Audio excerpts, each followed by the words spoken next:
Esta es Cristiandad, luchando para que Cristo reine.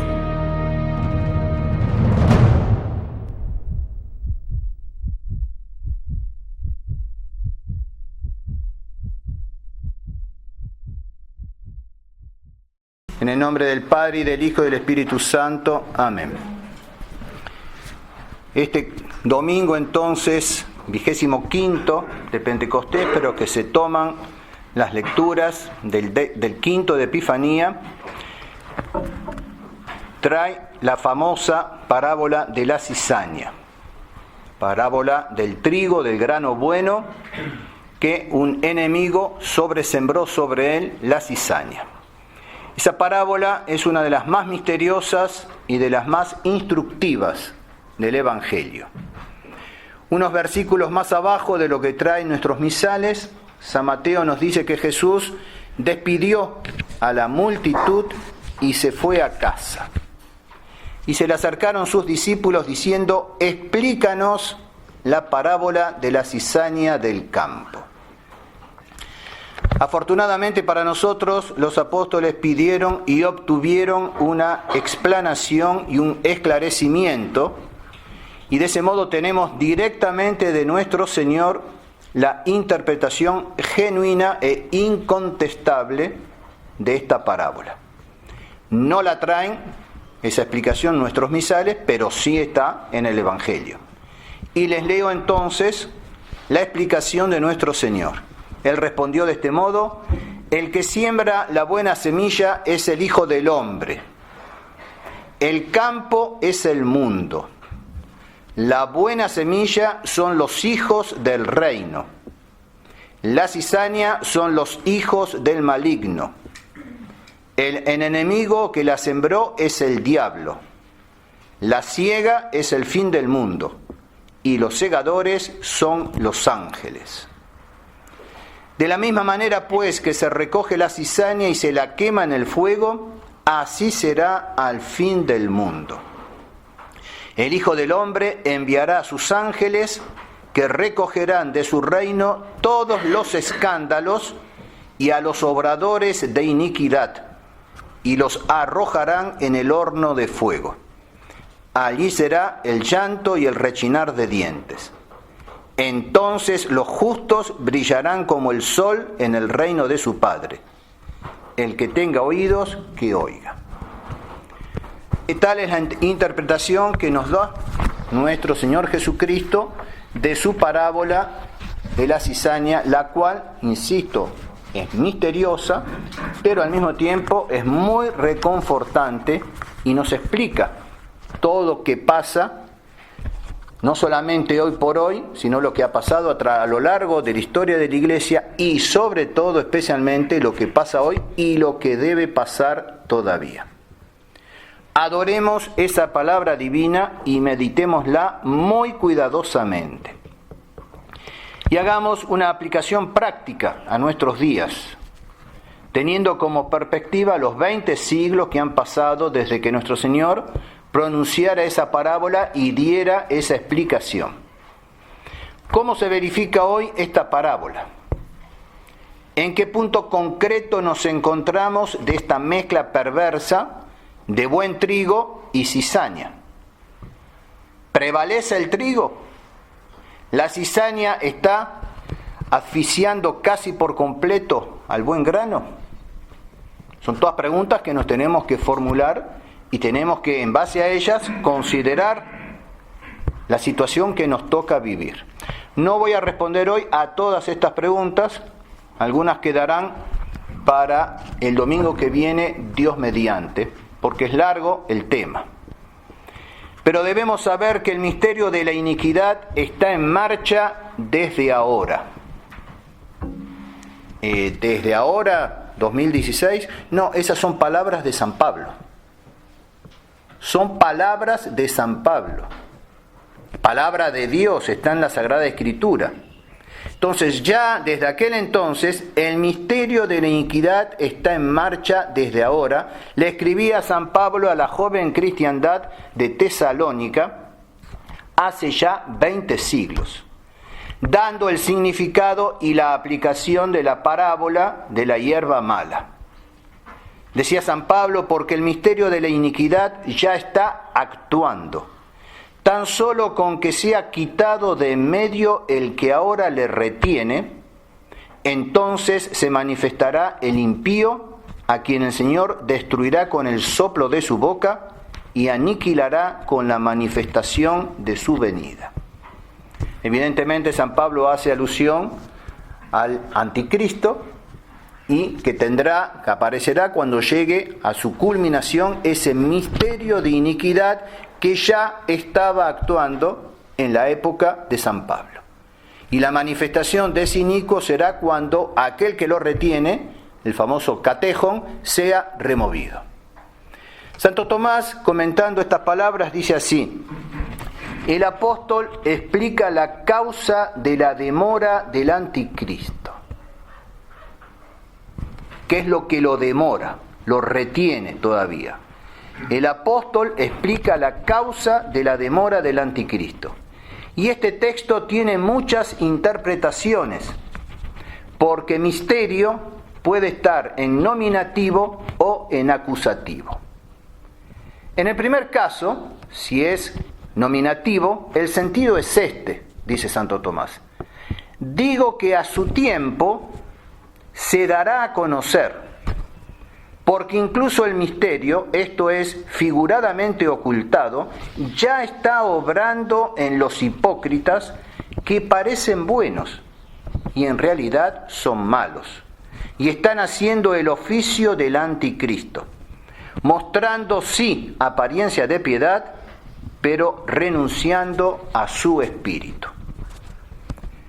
En el segundo caso, si lo tomamos misterio en acusativo, se interpreta así, dice Santo Tomás, porque el diablo, con cuyo poder vendrá el anticristo, ya empezó ocultamente a perpetrar sus iniquidades por medio de los tiranos y engañadores, porque las persecuciones a la iglesia de este tiempo presente son figura de la última persecución contra todos los buenos, y en comparación con aquella son como una copia imperfecta respecto del original.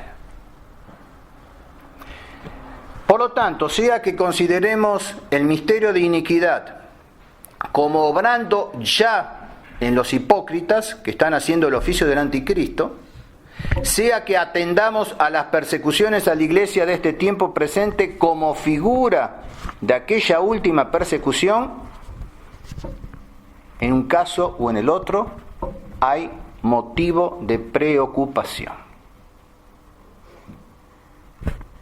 Sea que nos tengamos que enfrentar con hipócritas que están haciendo el oficio del anticristo, sean que estas persecuciones son una imagen, una figura de la última persecución, y si esta no es la última persecución, imaginen, hay motivo para preocuparse. ¿Qué podemos hacer para no caer en el desánimo?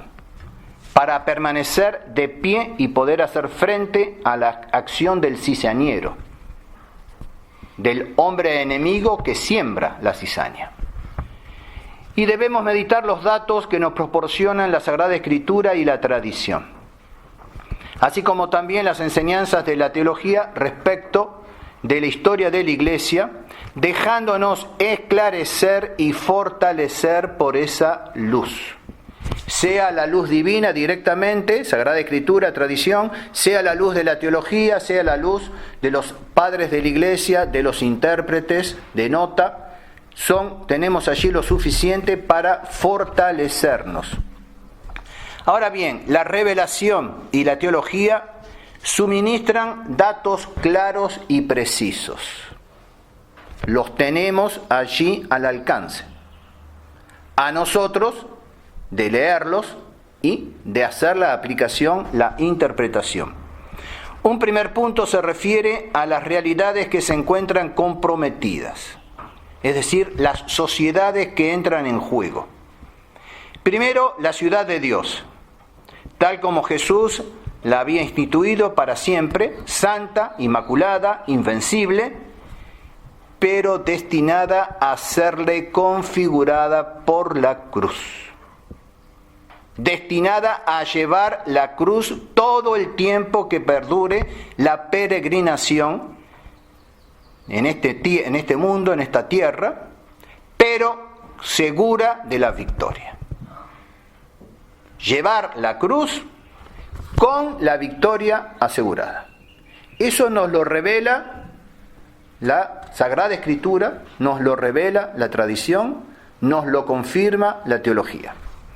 Por otro lado, la otra sociedad, su enemiga irreductible, la ciudad de Satanás, con sus falsas doctrinas, con su prestigio mundano, y cada vez más su prestigio mundano, con sus complicidades eclesiásticas, y cada vez más las complicidades eclesiásticas, los compromisos de los hombres de iglesia, y esa ciudad de Satanás se ensaña contra la ciudad de Dios. Pero sus tentativas siempre terminarán en fracasos. Según la misma explicación de la parábola hecha por nuestro Señor a sus apóstoles, el que siembra la buena semilla es el Hijo del Hombre. El campo es el mundo. Destaca muy bien San Agustín, explica muy bien, el campo no es la iglesia, es el mundo. Es importante retener eso. La iglesia está en el mundo y la siembra de cizaña es en el mundo. La buena semilla son los hijos del reino, la cizaña son los hijos del maligno, el enemigo que sembró la cizaña es el diablo. Si aceptamos esta realidad, si reconocemos el estado de hecho de esas dos sociedades, la civilización cristiana, lo que queda o lo que ya no queda de ella, y la Civitas Diaboli, la ciudad de Satanás, con esa mezcla de trigo y cizaña hasta el fin, si nosotros consideramos todo esto, estaremos entonces inmunizados contra la ilusión que espera un tiempo en el cual la Iglesia no contará más con pecadores, al abrigo de los traidores, sin tener que cargar con la cruz junto con su divino esposo. Si interpretamos bien todo esto, no sucederá nunca que haya ese periodo de paz completa, sino al fin. Y querer poner un periodo de triunfo, de paz, antes es mal interpretar la Sagrada Escritura. Tampoco podemos esperar una época en que la sociedad temporal se transforme en un nuevo y renovado paraíso terrenal. El paraíso en la tierra no existe más ni existirá hasta después de la venida de nuestro Señor. Siempre la Iglesia y la sociedad estarán inficionadas por los venenos diabólicos, a pesar de que la Iglesia se esfuerce en contrarrestarlos, no cesando ella de inspirar y de esperar su restauración final en Cristo y por Cristo. Y esa lucha durará hasta la parusía. No podemos soslayarlo ni olvidarlo. Y esa tensión no se aplacará, no se endulzará progresivamente. No hay reconciliación posible. Siempre la cizaña intentará sofocar y oprimir al trigo. Aunque se organicen muchos congresos interreligiosos de Asís o de Asós y muchas jornadas internacionales de la paz, menos aún si la estructura y la disposición de esos encuentros es sacrílega, blasfema, simple y pura cizaña. En cuanto a la Iglesia, el Evangelio nos enseña que lejos de encontrar un trigo de calidad superior, como prometen los ministros de Economía, ayudados por los de Agricultura en todos los países, en la Iglesia no sucede así. No va a haber un trigo mejor a medida que vayan pasando los siglos. Entonces, el trigo del siglo XXI no es mejor que el trigo del siglo I o II. Y no hay más trigo y menos cizaña, sino todo lo contrario. La Iglesia, entonces, conforme al Evangelio, aquí se nos enseña que, lejos de encontrar un trigo de calidad superior que iría mejorando de siglo en siglo, siempre se encontrará, por el contrario, mezclada con la cizaña, la cual, a medida que nos vayamos acercando del fin, crecerá en poder y malignidad, a punto de sofocar completamente al trigo.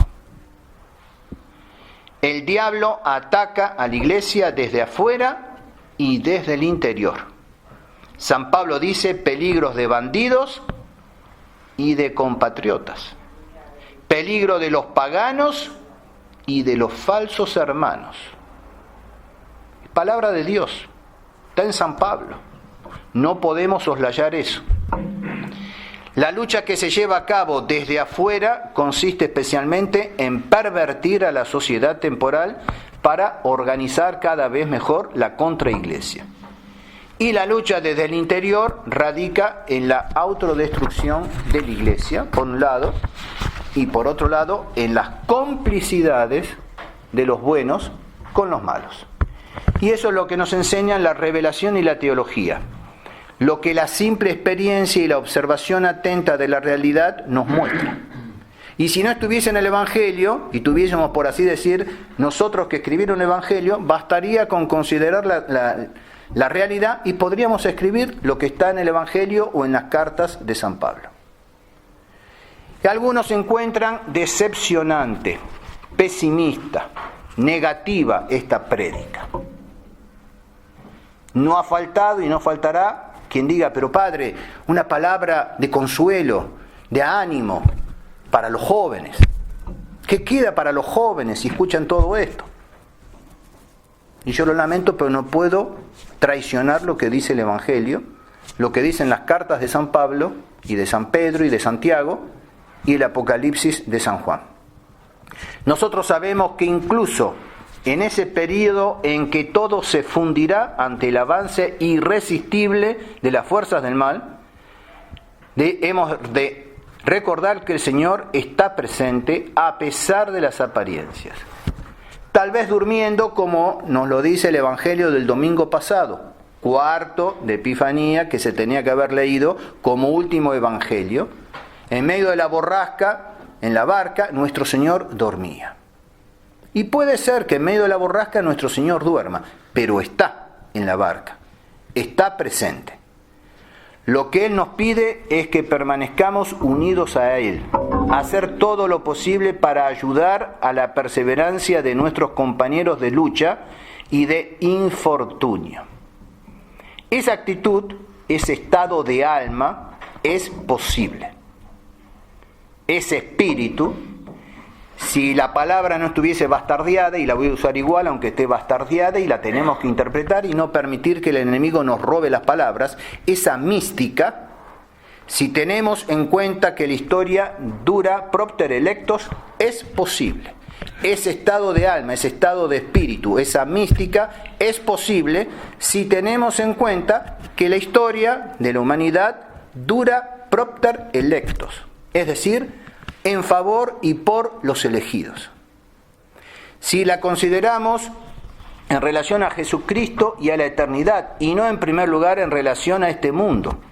Si comprendemos que incluso en la gran apostasía del fin de los tiempos, el Señor viene y nada y ni nadie puede impedir que reúna a los electos, a los suyos. ¿Por qué la duración de los tiempos? ¿Por qué duran los siglos? ¿Por qué la sucesión de ese tiempo? ¿Por qué la continuación de la historia? Pues bien, la respuesta es simple, pero es tan profunda como difícil de digerir, sobre todo para los estómagos flácidos de hoy en día. Es demasiado pesado. ¿Por qué duran los tiempos? ¿Por qué duran los siglos? En vista del perfeccionamiento del cuerpo místico, para el bien de los elegidos, propter electos. ¿Cuándo se terminará la historia? El día que el último elegido haya sido salvado. Ni más ni menos. Cuando el número determinado por Dios de sus elegidos llegue a su término, se terminará la historia. ¿Y eso nos desanima? ¿Que desanime a los que no se quieren salvar? Pero los que quieren salvarse, y cuanto más electos haya y más rápido sean elegidos, más rápido se terminará la historia.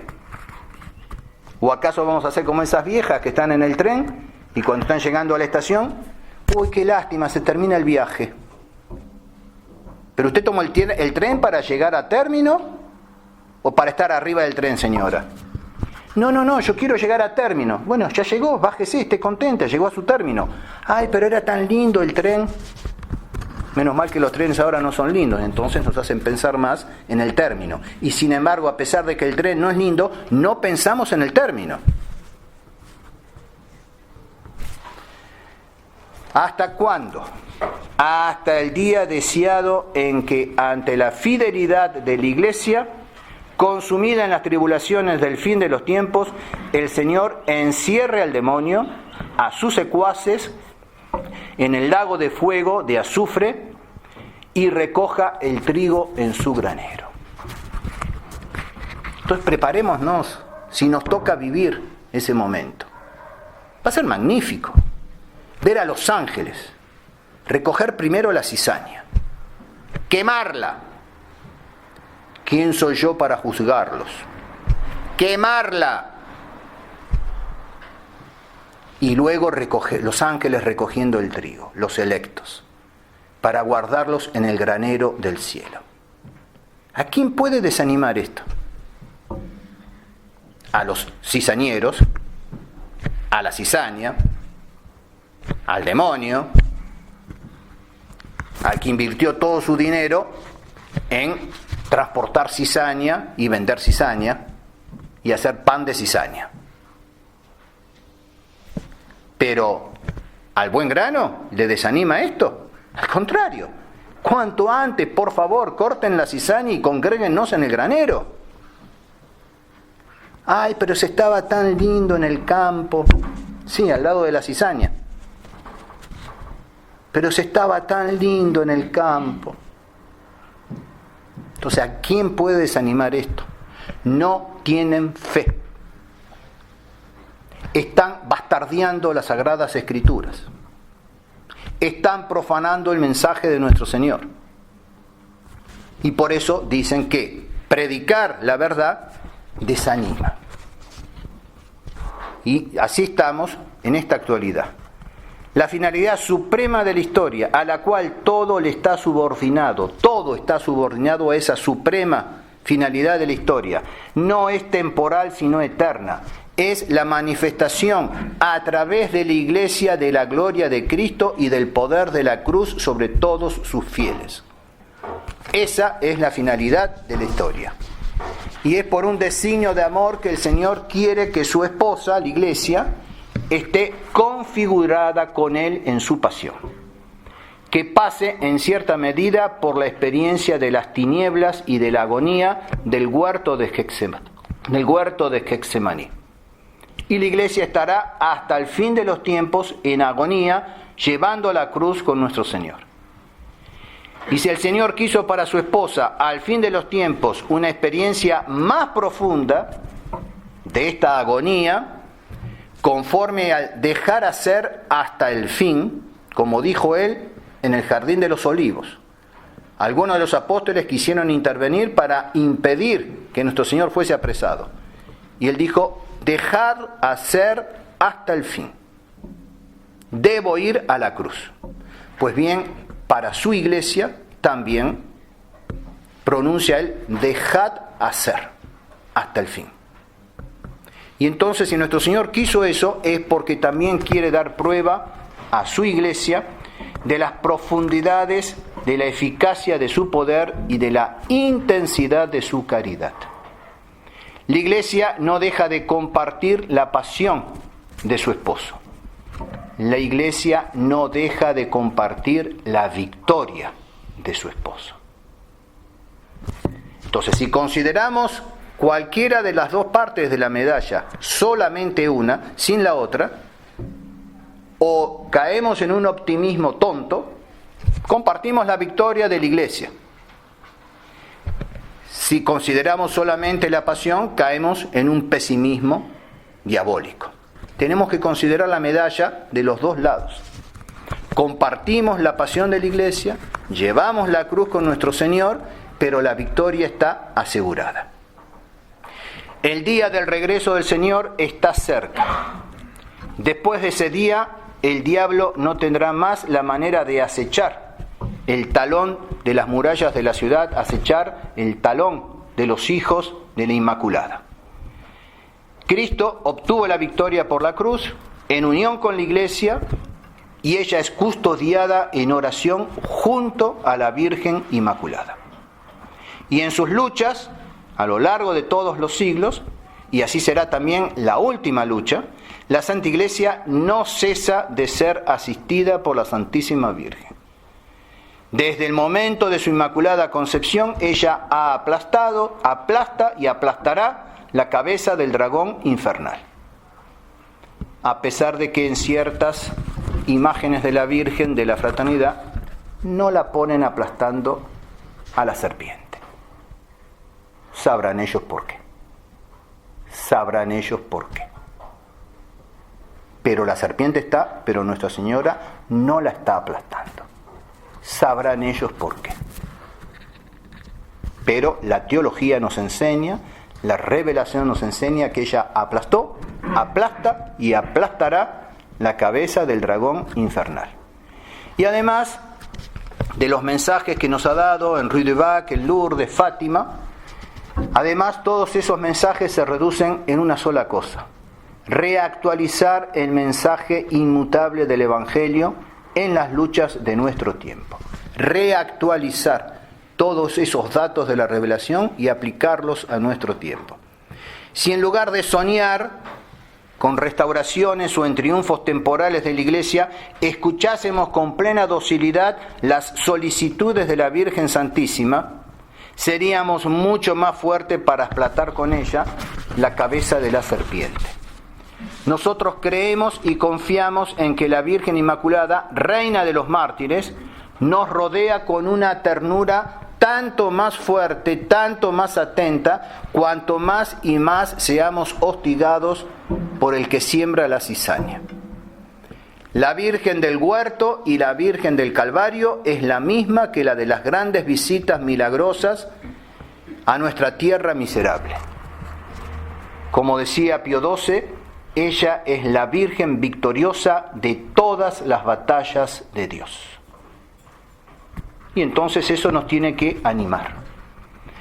Que esas reflexiones entonces sobre la historia humana en presencia de Jesucristo, que es el soberano Señor de la historia, nos persuadan de que somos amados y custodiados por Dios. Y que a través de todas las contingencias de la vida y todas las vicisitudes del mundo que nos sea dado el ser vencedores en Jesucristo por su cruz, junto a su Santísima Madre, que siempre estará al pie de la cruz. Para terminar, me parece importante y oportuno recordar, simplemente recordar, pero lamentablemente cada vez compruebo más que debo recordar, debo insistir en algunos puntos que deben meditarse y en base a ellos tomar decisiones. Si los puntos que yo voy a leer ahora los enseñasen en los seminarios de la tradición, si fuesen motivo de reflexión en las reuniones de los obispos de la tradición, qué distintas serían las cosas. Si todo esto hubiese sido puesto en práctica a partir del año 98 y no otros puntos, qué distintos hubiesen sido estos 18 años. Primer punto, las profecías bíblicas que se refieren al triunfo de la Iglesia en la presente edad señalan un crecimiento de la iniquidad que culminará con la apostasía. Eso es lo que nos da el dato revelado. Aumento de la iniquidad, aumento del misterio de iniquidad que ya está obrando desde el tiempo de San Pablo, aumento de la cizaña, y todo eso culminará con la apostasía. Segundo punto, la palabra eclesia, que viene del griego, significa elegir, apartar. significa una congregación de hombres apartados, entresacados de una gran muchedumbre. Por lo tanto, una iglesia que reciba y abarque a todos los hombres del mundo es una contradicción. Tercer punto, la iglesia no ha de reinar ahora sobre el mundo, puesto que es entresacada del mundo. No ha sido encargada de conquistar el mundo. Si se les enseñase a los seminaristas estas cosas, ellos saldrían de su seminario ordenados sacerdotes con otra convicción. Si salen del seminario como salimos nosotros, pensando que con nuestro sacerdocio al cabo de 1, 2, 3 años íbamos a reconquistar el mundo para Cristo, restablecer la civilización cristiana, al cabo de un año de apostolado, como máximo, si no un mes, nos daríamos cuenta de la triste realidad. Y si no hubiésemos tenido el apoyo de un padre Castellani, de un padre Membiel y otros autores, tanto en nuestro país como en Europa, el desánimo, la desesperación hubiese sido terrible, y de ahí las frustraciones, los fracasos y los abandonos en la vida sacerdotal de muchos sacerdotes, porque no fueron preparados para esto. Y entonces no nos ha sido encargado conquistar el mundo para Cristo. Nos ha sido encargado entresacar a los elegidos. Propter electos. Para eso es la historia. Resulta entonces que no ha sido encargada la conquista del mundo a la iglesia. Jesús nos avisa expresamente que tal cosa no acontecerá en la presente edad. Jesús nos manda que no esperemos la realización del reino, sino la vuelta del Señor para que ese reino sea realizado. Es Él el que va a restaurar todas las cosas en sí. Y entonces, cuarto punto, no se trata de cruzarnos de brazos en una espera estéril de la venida del Señor, sino de ser dóciles instrumentos en las manos del Espíritu Santo con el fin de apresurar la congregación de los electos y la presentación de la esposa. Entonces, si somos un grano de trigo, no es cuestión de cruzarnos de brazos y ver a la cizaña y decir, qué mal que van las cosas, ¿eh? No.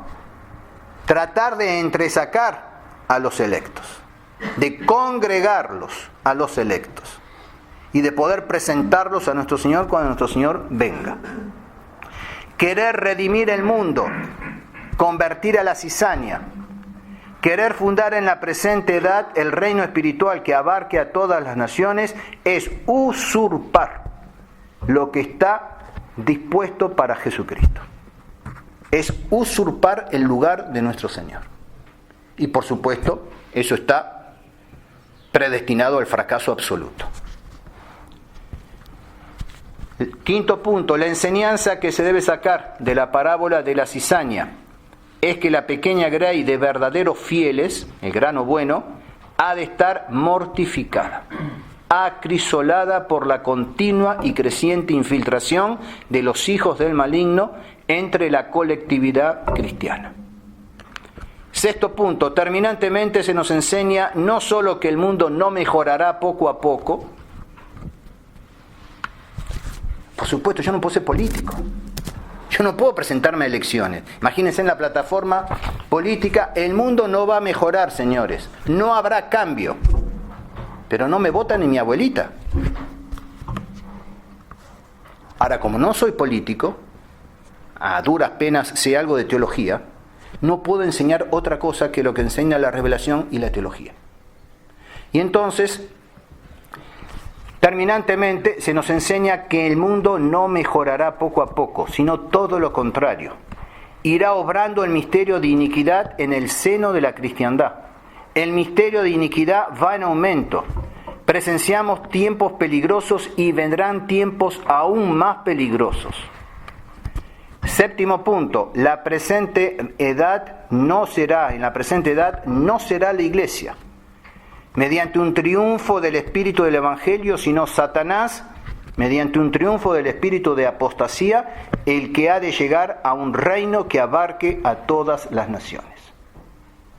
Un reino universal no les dado hoy por hoy a la iglesia, sino al demonio. El reino mesiánico de Cristo será precedido por el reino apóstata del anticristo. Ahora bien, ese reino de Cristo está anunciado. Está profetizado el reino de Jesucristo. El problema es dónde lo pongo. Y entonces, si el reino de Jesucristo anunciado lo pongo antes del reino del anticristo, o no es el reino de Cristo, porque después va a venir el reino del anticristo, o hay dos reinos de Cristo, cosa que no está anunciado, y entonces ¿qué? Como está anunciado ese reino de Cristo, que no tendrá fin, necesariamente el reino del anticristo debe venir antes. Por lo tanto, aquel que nos predique, con mitra o sin mitra, con báculo o sin báculo, aquel que nos predique, que nos enseñe, que nos prometa un triunfo de la iglesia antes del anticristo, está bastardeando la Sagrada Escritura. ¿Con qué fines? Yo no lo sé. Allá ellos. Pero está bastardeando las Escrituras. Si su finalidad, si su objetivo son intereses humanos, problema de ellos. Si son infiltrados, problema de ellos. Entre paréntesis, para el que no lo haya visto, vea esa estampilla que han hecho, no sé dónde, para conmemorar los 500 años de la Reforma de Lutero. Por lo pronto ponen 500 anos, porque se les escapó el palito de la ñ. No sé de dónde lo habrán sacado, pero bueno, están festejando 500 años. Me parece perfecto. Pero en el primer cero del 500, aparece una rosa cruz. Muy semejante, por no decir idéntica, a la de cierto blasón episcopal, que tantas veces hemos hablado sobre eso, pues ahí aparece, para conmemorar los 500 años de Lutero, una rosa cruz idéntica a la que está en el blasón del obispo de Kent. Si no lo creen, entren en Radio Cristiandad, vean el último artículo de Osco, bajen y encuentren la viñeta esa estampilla, y verán. Y eso coincide, que en la presente edad no va a haber un triunfo de Cristo, sino después del triunfo del anticristo. Octavo punto, el estado normal de la iglesia en la presente edad es la persecución y no el dominio del mundo. Esta persecución no es su muerte, sino es su vida. Debemos convencernos de eso. La persecución no es la muerte de la iglesia. La persecución es lo que hace vivir a la iglesia, porque es vivificada con la gracia de Dios en medio de esa persecución, porque Él la quiso para esa persecución. Y entonces querer sacarnos la persecución de encima es apartarnos del plan de Dios, es apartarnos de la gracia de Dios. Entonces, esa persecución no es su muerte, y el peligro mortal que amenaza a la iglesia no consiste en la persecución, sino en la fornicación con los reyes de la tierra. Esa es la perdición de la iglesia. Y a lo largo de toda la historia de la iglesia, los hombres de iglesia se han perdido por fornicar con los reyes de la tierra. Noveno y último punto, el Estado, si se objeta, y se ha objetado siempre, que esa doctrina es sombría, que presenta una perspectiva al futuro que es la filosofía de la desesperación, que es opuesta a la idea popular de que el mundo va en progreso, etcétera, etcétera, la verdad divina desagrada a los hombres.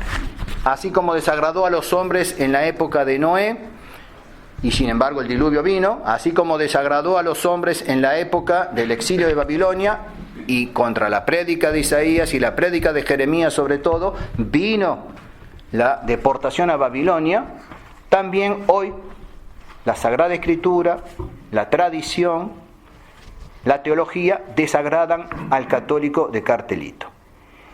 La iglesia, lejos de vencer la iniquidad que hay en el mundo, será acrisolada por esa iniquidad. El grano bueno es acrisolado por la cizaña.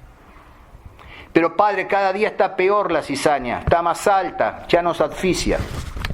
La parábola nos dice que cuando llegue la época de la recolta, de la recolección, de la cosecha, Él enviará a sus ángeles, cortará la cizaña, será quemada en el granero, en el fuego, y el buen trigo será recogido en el granero del cielo. Aunque esa doctrina dura, desagrada y desespera al cristiano mundano, el verdadero discípulo de Cristo la guarda con fidelidad y con amor. En concreto, engañados nosotros por las mentiras de los clérigos, de los teólogos, de los filósofos, de los políticos, de los economistas, estamos desengañados del presente. Pues bien, debemos acogernos al pasado, la tradición, y al futuro, las profecías. Es allí donde encontraremos el consuelo, la fortaleza, la explicación de lo que pasa y todo aquello que necesitamos para perseverar siendo buen grano a medida que la cizaña va creciendo. Dios mediante, el domingo que viene seguiré con la aplicación ya más concreta de la situación de la Iglesia en este momento concreto. En el nombre del Padre, y del Hijo, y del Espíritu Santo. Amén.